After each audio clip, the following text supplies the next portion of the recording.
Assalamualaikum warahmatullahi wabarakatuh. Saya Susi Gustina Purwanti dari kelas 12 KBC nomor absen 11. Dalam video ini saya akan melakukan percobaan atau praktikum koloid, yakni efek Tyndall. Sebelum kita melakukan praktikum, mari kita bahas sekilas. Jadi, salah satu sifat koloid, yakni efek Tyndall, adalah gejala penghamburan cahaya ke segala arah oleh partikel-partikel koloid sehingga tampak seperti titik-titik terang atau lintasan cahaya. Larutan merupakan sistem homogen yang terdiri atas zat terlarut dan zat pelarut sehingga partikel antara keduanya tidak dapat dibedakan. Koloid merupakan suatu bentuk campuran yang terdiri atas dua atau lebih zat yang bersifat heterogen namun memiliki ukuran partikel terdispersi yang cukup besar.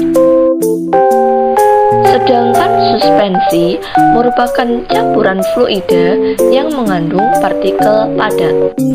Tujuan dari praktikum ini adalah untuk mengamati dan membedakan peristiwa penghamburan berkas cahaya oleh beberapa macam partikel.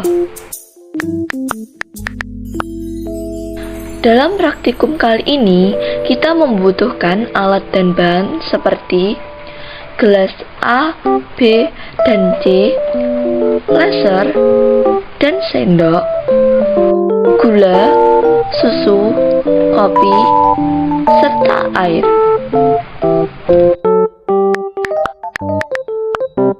Langkah pertama yang kita lakukan adalah masukkan gula ke dalam gelas A.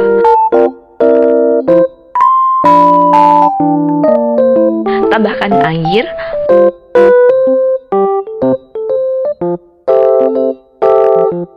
Lalu aduk hingga tercampur rata.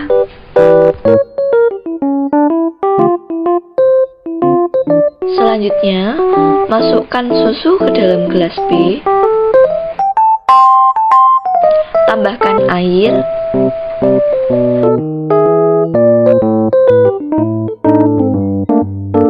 Lalu aduk hingga rata.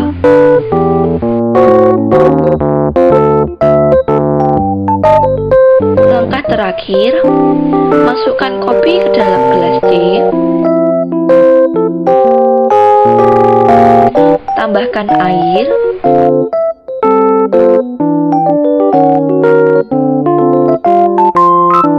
Lalu aduk hingga rata.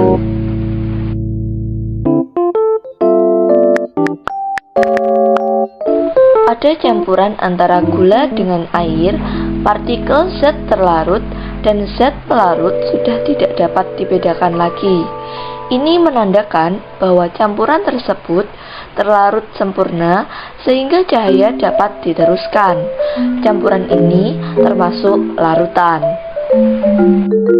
Sedangkan pada campuran antara susu dengan air, cahaya tidak ditembuskan secara sempurna, namun dihamburkan. Hal ini karena partikel terlarut tersebar merata ke dalam pelarut sehingga menghalangi cahaya. Campuran ini termasuk koloid. Sedangkan pada campuran antara kopi dengan air termasuk suspensi. Hal ini karena partikel terlarut yang berupa kopi memiliki ukuran yang cukup besar dan lebih besar daripada partikel air, sehingga tidak dapat meneruskan berkas cahaya. Kesimpulan yang pertama dari praktikum yaitu campuran antara gula dengan air termasuk larutan. Adapun ciri-ciri atau sifat dari larutan yaitu bersifat homogen, memiliki partikel berdimensi kurang dari 1 nanometer, hanya terdiri atas satu fase, bersifat stabil, serta tidak dapat disaring. Adapun contoh lain dari larutan yaitu larutan garam, larutan cuka, dan juga larutan sirup. Kesimpulan yang kedua yaitu Campuran antara susu dengan air termasuk koloid. Adapun ciri-ciri dari koloid yaitu secara makroskopis bersifat homogen. Partikel berdimensi antara 1 nanometer sampai 100 nanometer. Terdiri atas 2 fase, pada umumnya bersifat stabil, serta tidak dapat disaring kecuali dengan penyaringan ultra. Contoh lain dari koloid yaitu santan, mentega, dan mayones. Dan kesimpulan yang terakhir, campuran antara kopi dengan air termasuk suspensi. Adapun ciri-ciri suspensi yaitu bersifat heterogen, salah satu atau semua dimensi partikelnya lebih besar dari 100 nanometer, terdiri atas 2 fase, tidak stabil, serta dapat disaring. Contoh lain dari suspensi yaitu terigu dengan air, air dengan minyak, dan air dengan lumpur.